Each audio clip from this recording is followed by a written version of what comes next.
Blizzard, written and illustrated by John Rockwell. One winter day it started to snow and it did not stop. At first it was fun, but 4 days later the snow plows still haven't come. Cabin fever was setting in and ration was running low. Someone had to take action. Will one intrepid boy be able to triumph over a fearsome blizzard? Brave Girl, Clara and the Shirtwaist Makers, Strike of 1909, written by Michelle Markle, illustrated by Melissa Sweet. When Clara Lemlich arrived in America, she couldn't speak English. She didn't know that young women had to go to work, that they traded in education for long hours of labor, that she was expected to grow up fast. But that did not stop Clara. She went to night school, she spent hours studying English, and she helped support her family by sewing in a factory. Clara never quit, and she never accepted that girls should be treated poorly and paid little. So Clara fought back. Fed up with the mistreatment of her fellow laborers, Clara led the largest walkout of women workers in the country's history.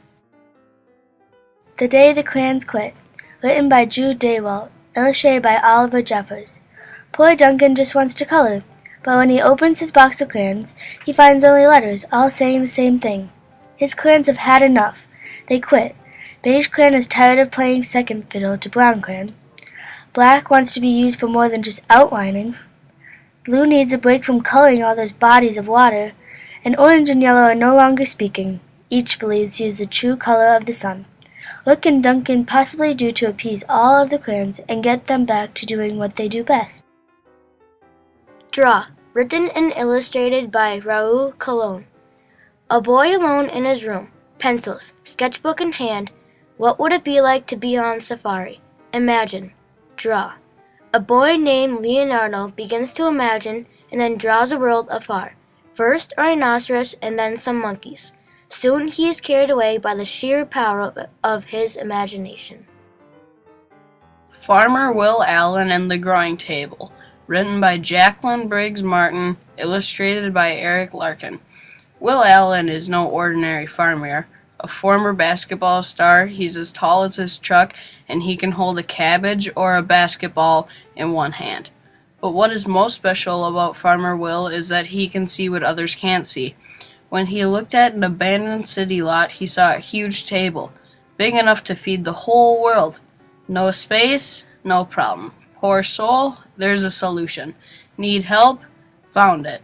Farmer Will is a genius in solving problems. Gaston, written by Kelly DiPuccio, illustrated by Christian Robinson. This is the story of 4 puppies, Fifi, Fufu, Ulala, and Gaston. Gaston works the hardest at his lessons on how to be a proper pooch. He sips, never slobbers, he yips, never yaps, and he walks with grace, never races. Gaston fits right in with his poodle sisters. But a chance encounter with a bulldog family in the park, Rocky, Ricky, Bruno, and Antoinette, reveals there's been a mix-up, and so Gaston and Antoinette switch places. The new families look right, but they don't feel right. Can these puppies follow their noses and their hearts to find where they belong? It's an Orange Aardvark, written and illustrated by Michael Hall. 5 carpenter ants at home in their tree stump hear a noise. What is it? One ant thinks it's a hungry aardvark lurking outside the stump, just waiting to eat them. One ant makes a hole in the stump to see. Orange light floods the stump. It's not an aardvark, proclaims the ant chorus. It's orange. So what is lurking outside the stump? Ninja Red Riding Hood, written by Corey Rosen Schwartz, illustrated by Dan Santet. Wolf just can't catch a break. Ever since the 3 little pigs started teaching everyone ninja skills, huffing and puffing just hasn't been enough to scare up a good meal. His craving for meat sends Wolf to classes at the dojo, and soon he's ready to try out his new moves. A little girl and her tiny granny should be easy targets, right?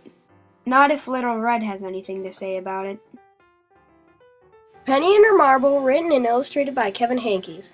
When Penny spots a marble in Mrs. Goodwin's front yard, she picks it up and puts it in her pocket and takes it home. It is a beautiful marble. It is big, shiny, blue, smooth, and fast, and Penny loves it. But does the marble really belong to Penny? The Scraps Book, The Notes from a Colorful Life, written and illustrated by Lois Ehlert. Lois Ehlert always knew she was an artist. Her parents encouraged her from a young age by teaching her how to sew, saw wood, and pound nails, and by giving her colorful art supplies. They even gave her a special spot to work that was all her own. Today, many years and many books later, Lois takes readers and aspiring artists on a delightful, behind-the-scenes tour of her books and her book-making process. Congratulations to all 10 Star of the North nominees.